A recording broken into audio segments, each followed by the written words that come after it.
Man, this is a great comic. I can't wait to see this movie. I know, like, if it is anything like this comic right here, it's gonna be awesome. What could possibly go wrong? Let's go see it!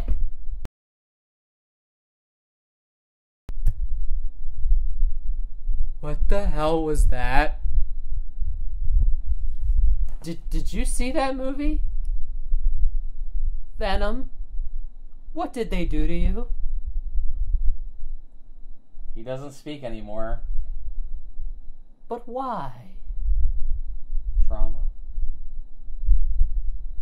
So, where to begin? Welcome to the Philly Film Brothers podcast. This week we are talking about Venom. As you can see, it is Halloween, and we just came back from seeing Venom. So let's jump in. All right. I did not think it was terrible. I did. No. There were parts of it I enjoyed. I thought there were certainly elements of it that were really fun. So I'll tell you what I liked. Okay. I think the most. Tom Hardy, I thought, was a great choice for Eddie Brock. He was. He's got that kind of rough around the edges. You buy him as an unemployed loser. You do, and just the instability. And he even said that he was going for a someone very neurotic. Mm-hmm. And I think he really pulls that off. Kind of felt like Jake Gyllenhaal in Nightcrawler, just turned down a few notches. Yeah, kind of the obsessive, and that's who Eddie Brock is. Yeah. In a lot of ways, and just to be fair, I was not a reader of the comics growing up. Nor was I. I think both of our introduction to superheroes was probably the movies. I watched a little of the cartoon. But I guess the cartoon. I was more into X-Men and Batman, so my introduction to Venom was Spider-Man 3. Spider-Man 3, yeah. Which, cards on the table, I rewatched earlier today. You did? Okay. It's on Netflix. It's on Netflix, okay. Just out of curiosity. I kind of wanted, because I knew we were recording this, and I wanted to kind of go back and just get, like, that perspective. Right. Still doesn't hold up. Everything you thought about it is still true. It's an odd choice to do a Venom movie without Spider-Man. It is, because as we know, every solo villain movie, really the big one that comes to mind is Catwoman. Now, I didn't bother. I wanted to save those 2 hours of my life, so I just never bothered just to see it. I'm like, you know what, I can really do something with those 2 hours. So I never bothered to see it. It's like you got 2 hours of your life back by not watching it. I did. It was like the opposite of that that thing from Princess Bride. Yeah. So Venom, I didn't outright hate it. Yeah. I went into it really wanting to like it. I went into it. The trailers and the promotional material make it really. They kind of make you think that, oh, this is going to be much darker. This is going to be almost a horror movie, which I'm a huge horror fan. I was looking forward to. And I think in some ways it was, in certain ways. It tries, but it's. My biggest problem with it is its tone is... It has no idea what it wants to be. Yeah. It wants to be this dark and gritty movie with Venom, biting people's heads off. Did he do that in the comics? I know that people can comment and... Write in the comments maybe how lame we are for not knowing that already. Yeah, look, hey, I'm honest. Look, I'm a dork, but I'm not a dork of everything, so I don't know the comics. You can be dorks about different things. I'm not opposed to that. I'm not either. Yeah. I'm just opposed to that dark and gritty.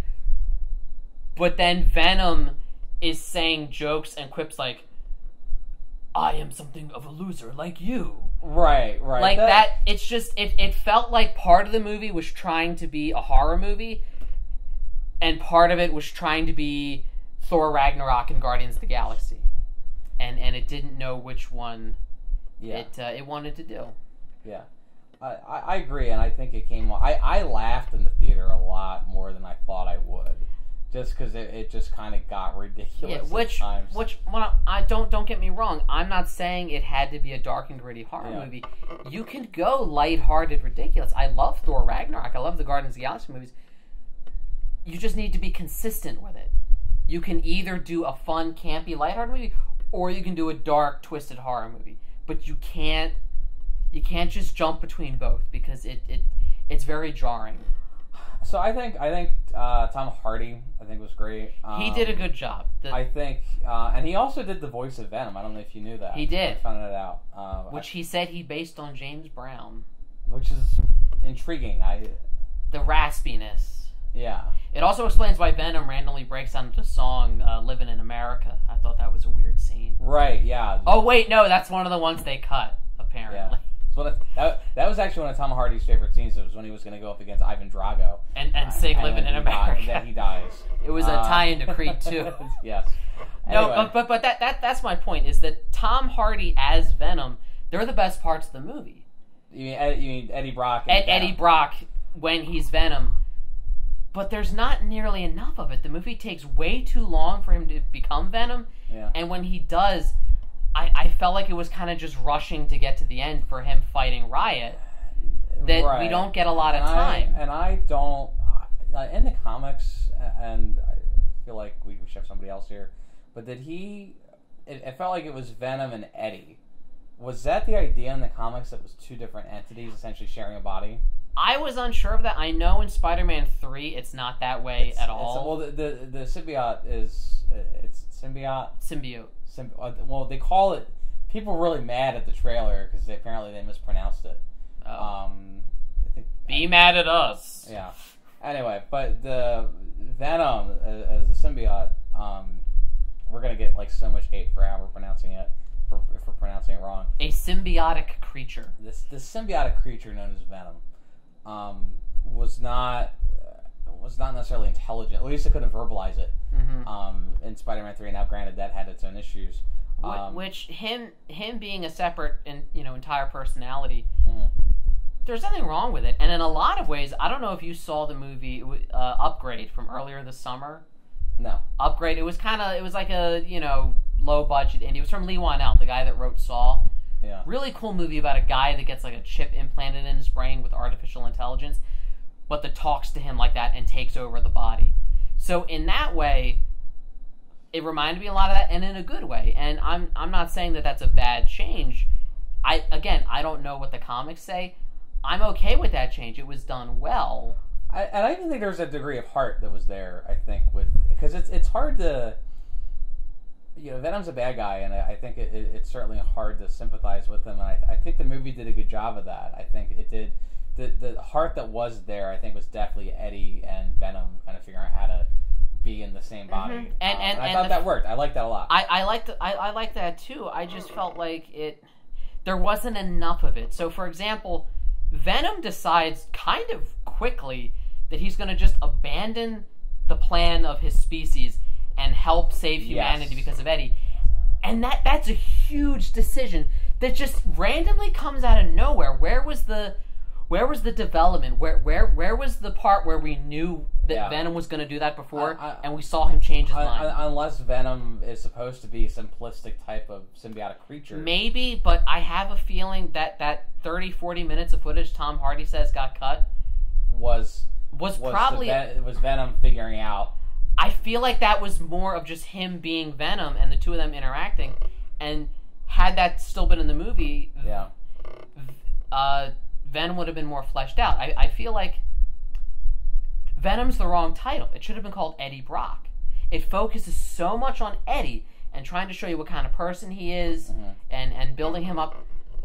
But if you're going to have Venom be a separate personality, you have to devote enough time and development to that personality. Yeah, that was disappointing, and I think it's something that could have been remedied by just adding a few scenes or keeping some of the ones they cut. Because as a story, I think it's great. I think that's very interesting. It's a great idea. What's frustrating is that the movie had so much promise. It was just the execution that I think was off. Yeah, it was a great idea. So let's get into the things I really didn't like. First of all, if I were to rank this, now Venom's in a weird position because it is.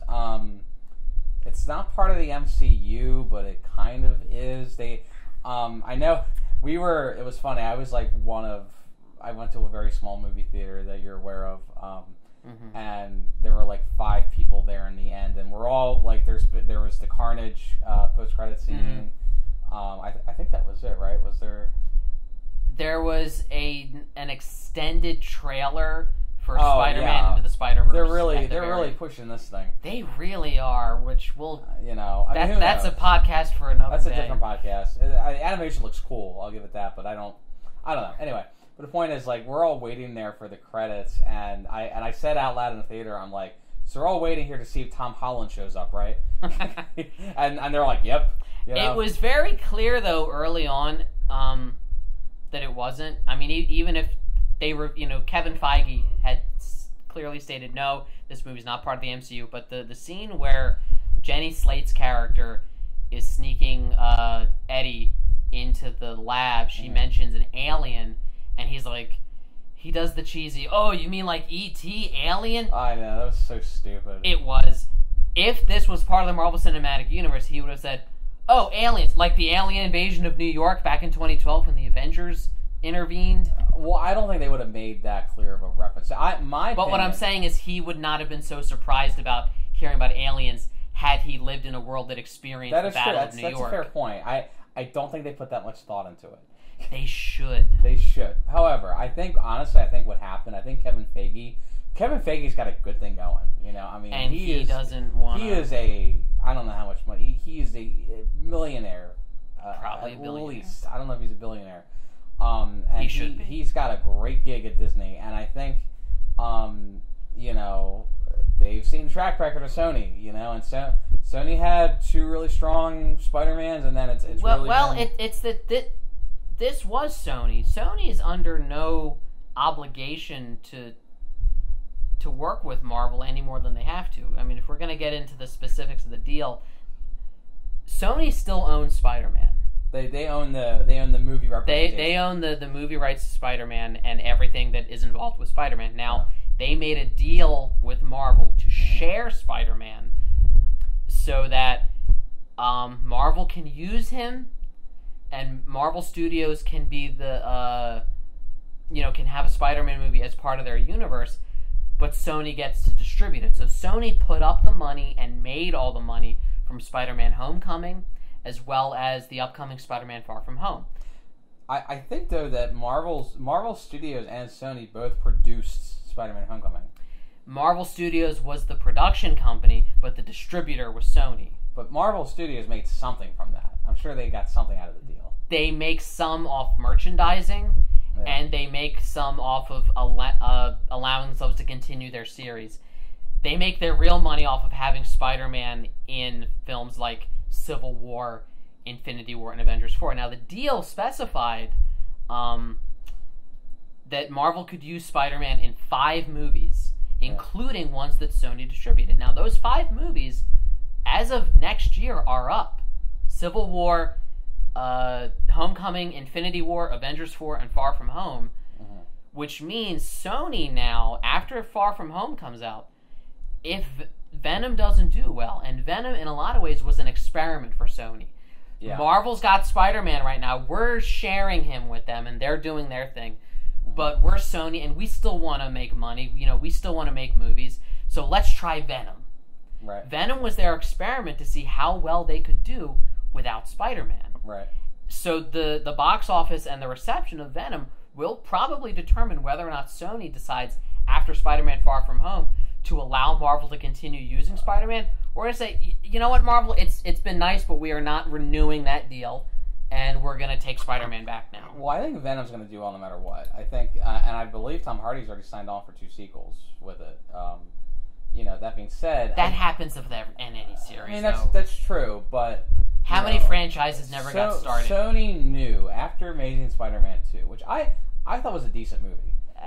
We disagree on that. All right, that's another story. I thought it was a decent movie. It's no Spider-Man 2, but it was better than Spider-Man 3. Okay, see, that's not saying much. You can't tell me that it's good just because it's better than... That's fair. But I think that Sony realized that they're never going to make a good Spider-Man movie, unless just Spider-Man, unless Marvel Studios is involved. Because Marvel Studios is the golden ticket, man.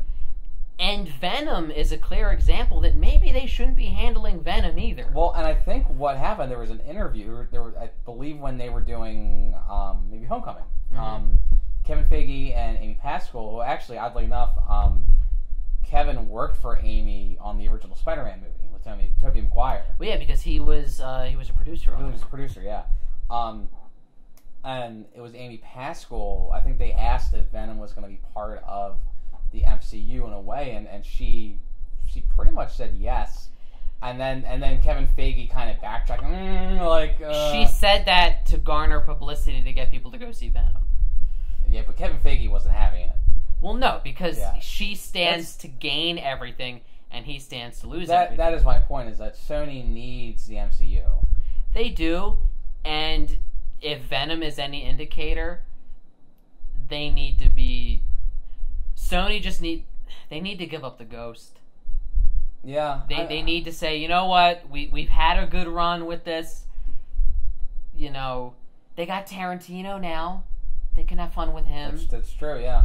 Well, I think... just let the Spider-Man universe go. They got a good thing with Homecoming. Like, that was the one that stuck. And...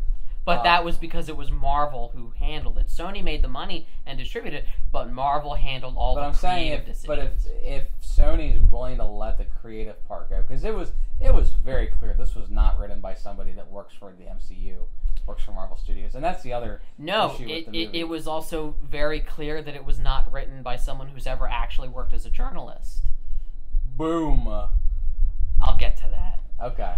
So, the script is a mess. I thought... like I said, it's trying to be lighthearted and fun over here, but then it's also trying to be super dark and scary over here. It's awkward for the wrong reasons. Like, some of the lines are just awkward. Like, you can tell there's a whole scene where... I don't know the bad guy's name. Whatever, the Riot... I don't know his name. You mean the symbiote? Or...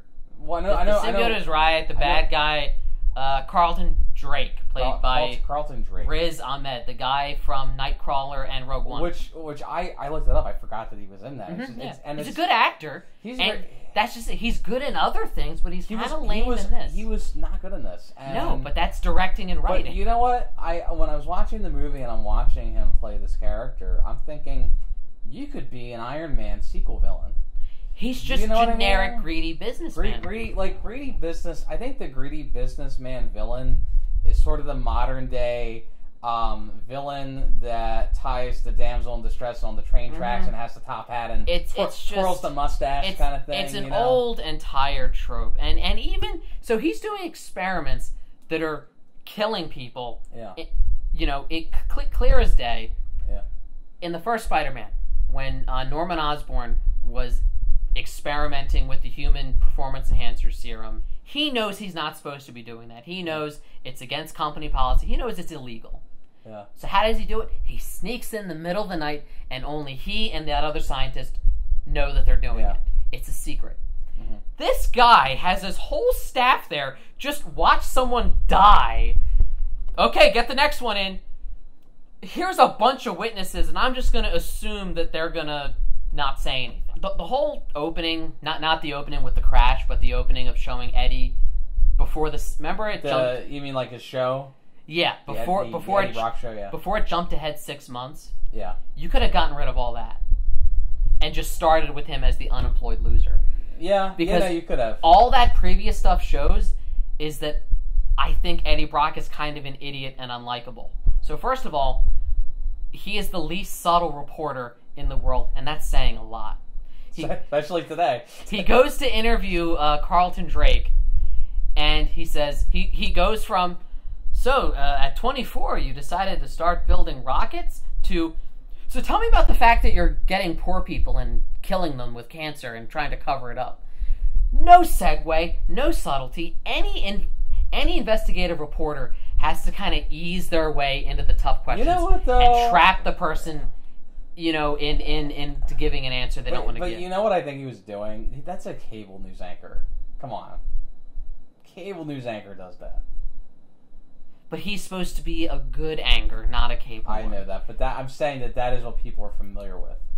And that's why I'm telling you, that the screenwriter clearly never worked as a journalist. I think they watched an episode of The Newsroom and said, I understand journalism now. Right.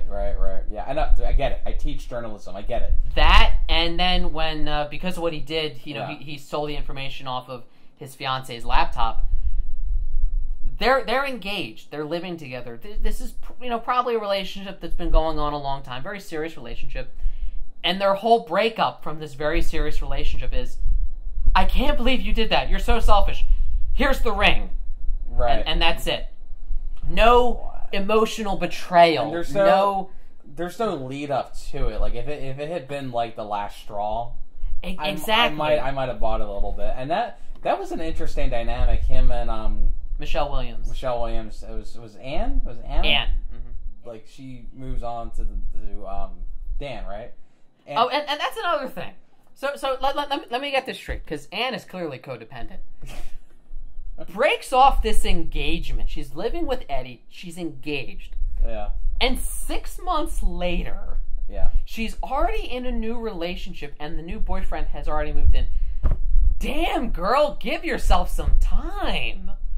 You're telling me he's a doctor, though. I don't know. But still, you're telling me she took no time to herself or to ease back into the dating scene? But you gotta give it to Dan. Dan's a good guy.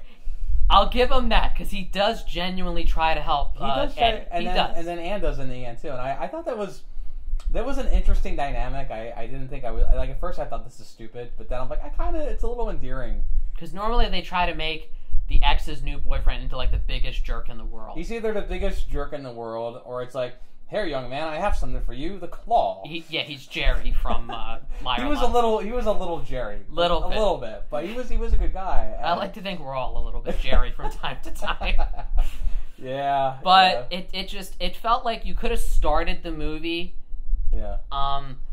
with that 6 months later. Right. And just heard about how he lost his job and lost his fiancée and because showing it to us, if you're not going to show it right, if you're not going to do a good job showing it, it makes us care for him less. Well, and then you could have cut out that 15, 20 minutes and put the other 30, 40 back in with the cool Venom stuff. Well, I think part of the Eddie Brock character is that I believe even in the comics, he has a fall from grace. Like he's very successful and he gets fired.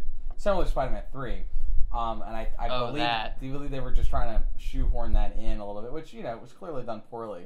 But you could have done it in reference. You could have just started him out there. And I believe they make a couple references to Spider-Man Universe, which is I don't know if you picked up on it. The pilot Jameson, right? Because the astronaut, son of J. Jonah Jameson Jr. Right. So I thought they were going to do something with that, or because I believe isn't he the Man-Wolf? I am not well versed enough to know that. I think he becomes the Man-Wolf. I apologize, viewers. But no, they were talking about that back in Spider-Man 2, because he's in Spider-Man 2. He was dating Mary Jane. Right, but then I think they make reference to he had a job in New York. Mm-hmm. And I think honestly what they are trying to do is they may bring Tom Holland Spider-Man with Tom Hardy's Venom. They can't do that. Point. They might. They can't. Why? It wouldn't make sense. They've already established in this continuity of Venom, aliens are a surprising thing. This is not a world that experienced the Battle of New York. No, but I mean, he wasn't really that shocked by it. I'm telling you, the Battle of New York, if that happens in real life, that is a world-changing event. I just think that the E.T. thing was a throwaway joke. I think it was awkward. I think it was silly. And I think it was just... I think they weren't thinking about it at all. I think that the fact that you have an independent company that regularly sends rockets into space and back, I think that shows that this could exist in the world of the MCU. And that also means you have to include Thanos' finger snap in this world. Depends when it takes place. Don't give me that. No, I'm saying it could have taken... I'm just saying that clearly they did not make this with that in mind. I think they made it so it wouldn't depend on it, but I think honestly they're going to see. I think Kevin Feige's going to see how this does, and I think when it comes time to renew Spider-Man, I think they could give it a shot. And it's going to feel like the biggest retcon in the world and going to feel idiotic. Come on, we like the X-Men series, and they retcon that like every movie. Yeah, and I kind of hate that. That's another story. I'm saying it wouldn't surprise me. All right, so I have a very controversial statement to say. Okay. This is after rewatching Spider-Man 3. Okay.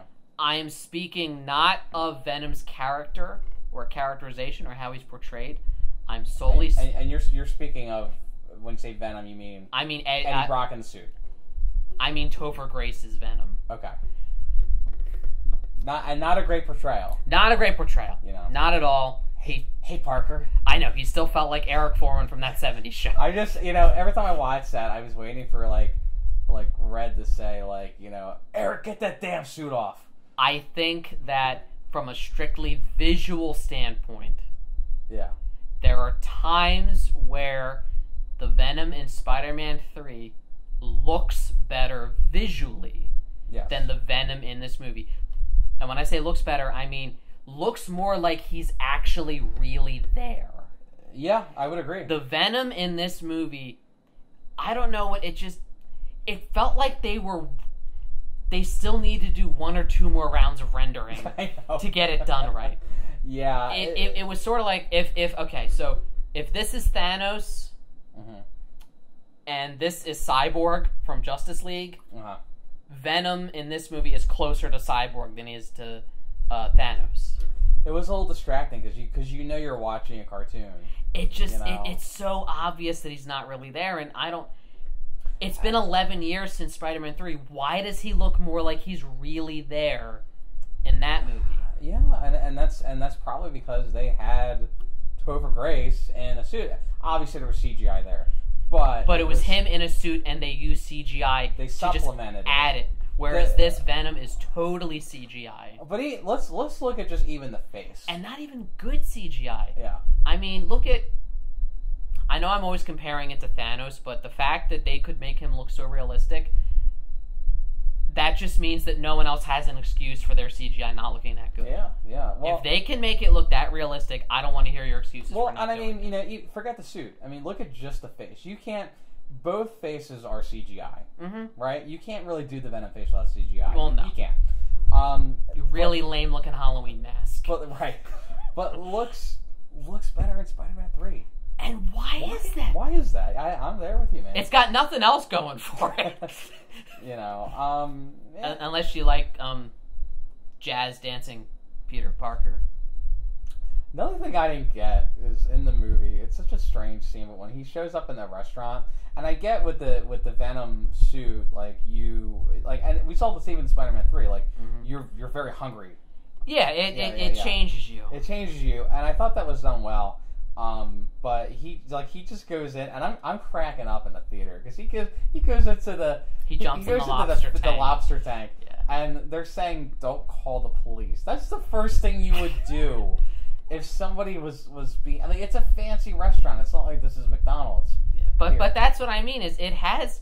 If you wanted Venom to be that movie, then fully commit to making it that movie. Yeah, there is nothing wrong with that. But have it be kind of ridiculous, kind of funny. But the world we live in today, there's no way you wouldn't call the cops if someone comes in somewhere like that, behaving that way. They are rich, snobby people. Maybe they don't want to be bothered. I don't know. But he's eating people's food off their... it was nuts. What else do I want to say about it? I also... This is a weird detail. What kind of doctor is Dan? I don't know. Because I love how, immediately Dan's like, he's my patient. And then, it's actually Dan taking care of him in the hospital for the MRI. And then it's Dan looking at the scans. And is he like a doctor of everything? Did he just happen to be the type of doctor? Maybe he has 3 MDs. I don't know. I mean, wouldn't he be like, you know what? I'm going to refer you to my colleague over here. He handles this specific thing. Well, it's just easier to hire one guy to take care of all of it. I guess. But when he's in the MRI machine and he starts kind of freaking out, and it's the Venom's reacting to the MRI, and his face is going crazy. The thing that came to my mind was Toad in the Super Mario Brothers movie. Oh do you remember that? I try to forget. When he's in the machine and King Koopa, that's what it looked like to me. I love that when he freaks out, even on the computer screens, as Dan's looking at him, they're going crazy. And he goes, Eddie, what are you doing in there? As if Eddie himself could screw with your monitors over here. Like, as if that's not an indicator that there's something much bigger wrong. Right. And they get rid of... Oh, you know what's funny? What is her name? The doctor. Jenny Slate. Mm-hmm. I'm watching Jenny Slate in this movie, and I honestly, I didn't know her. I've seen her around. I'm looking at the character she plays. She spent one season on SNL. Did she really? Dropped the F-bomb on live TV. Oh. So anyway, so I'm watching this character that kind of tracks Eddie down. You know, she's starting to feel guilty for what they're doing. She's feeling guilt. She's scared. She goes to Eddie because she thinks that Eddie can help. Mm-hmm. And I'm like, I know that girl from somewhere. Where do I know her from? And I look her up. I'm like, oh my gosh, that's Mona Lisa from Parks and Rec. Oh, that's what you... Yeah. Yeah, she was. You didn't know? You knew that? Yeah. I did not know that at all. Oh, yeah, she's a famous comedian. You could tell, like, she's really... This is more like her, I think, in real life. I heard she was romantically attached to Chris Evans. Oh, really? Captain America himself. And Mona Lisa. See, I only knew her as Mona Lisa, and just... Her, I feel like her arc goes nowhere, because they just kind of kill her off. Yeah, and you kind of want to, like, you know, and they make reference to she had a family, and it's just like, nope, we're just not going to address them at all. We're just going to... Like, she's not given that much to do other than bring Eddie there. And there's so many awkward moments. Could you not have combined her and Michelle Williams' character into one? I mean, that would have made sense. What I'm saying is that you would have... there's so many moments in the script that I think she, you know, lines of dialogue she has and you know, other characters where it's just... It feels like they're trying to be funny and witty, but it's just awkward. Because, again, they're trying... Sony wants to have the visual style of a good DC movie, but they want to have the lighthearted, funny tone of some of the Marvel movies, and that doesn't go well together. I tell you, I think that it is in Sony's best interest to keep this deal with Marvel going, because the MCU is the golden standard. It is. It is the golden standard. It's worked for 10 years now, and it's been replicated. Every attempt to replicate it has failed. It has. To some extent or another. Most notably DC. DC. Although that's another and story. Universal, but we'll get to them later. Yeah, but theirs didn't even start. Sony tried to do their own Spider-Man universe as well, and they were setting it up. They were setting up Sinister Six. Sinister Six through Amazing Spider-Man 2, and it didn't Amazing Spider-Man 2 gets a lot of hate, but I actually liked it. It's at best underwhelming. This was underwhelming. I think if I could sum up Venom, it's underwhelming, you know, and I think it has a lot of potential. It has a lot of good ideas, but it wants to do too many things and never fully commits to doing any of them. And if they had just picked one of those things to do and gone all the way, it could have been amazing. Yeah, and just let's get a new plot other than the evil rich businessman that is another version of the hero. I mean, let's go back to the Ironmonger, you know, in the first Iron Man movie, you know, which even that was more interesting. Because at least that was Jeff Bridges. That was Jeff Bridges. And he's charismatic. And it's not even the actor. Our villain's played by a great actor, and he just is very poorly utilized. Mm-hmm. So that is our take on Venom.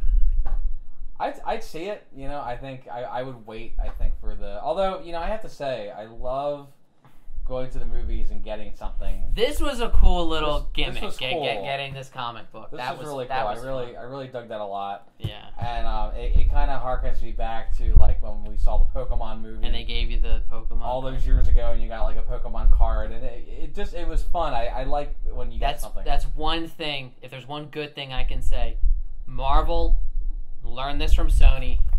Do this for all of your movies, and people will love you even more than they already do. Really cool. This would be amazing. Yeah. Do it for Captain Marvel and Avengers 4, please. Mm-hmm. That's all for Philly Film Brothers. We'll see you next time, where we discuss another horrifying symbiotic creature, Gritty, the new Flyers mascot. See, now you just make it timely. Anyway, we'll see you next time.